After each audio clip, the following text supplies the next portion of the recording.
is Officer Ole Swinson, a 29-year veteran of the Charlotte-Mecklenburg Police Department, and he's here to answer some questions about mental illness and violence.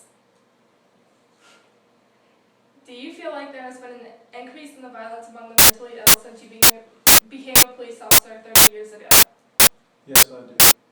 It's been my experience, and in the past few years, it seems like there's been quite an uptick in violence. What is your experience with the mentally ill? I've had numerous accounts with mentally ill subjects, and suicides, different things that affect the mentally ill, and it seems to be just a problem that we need to address. What problems do you see with how the mentally ill are currently treated?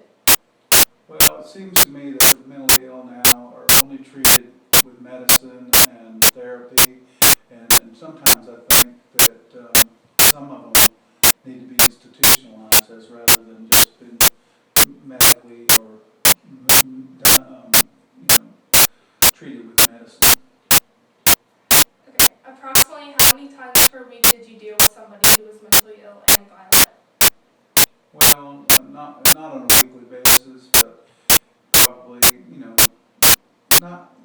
probably mentally ill people we would deal with like on a monthly basis, and the violent ones probably maybe every 6 months or so. And it depends on how you consider violence. Violence against themselves, like people that are suicidal, I consider that violence too, and we dealt with quite a bit of those as well. Okay, do you believe there is a lack of funding for the mentally ill? Yeah, I think someone told me that in the 70s or 80s they took the mentally ill people out of the institutions and tried to do it with just treatment, and that was mostly a byproduct of finances. Because of this lack of funding, do you believe that the mentally ill seek refuge in prisons and jails? I'm not sure if they seek refuge, but a lot of times they end up in prison and jail because of their behavior.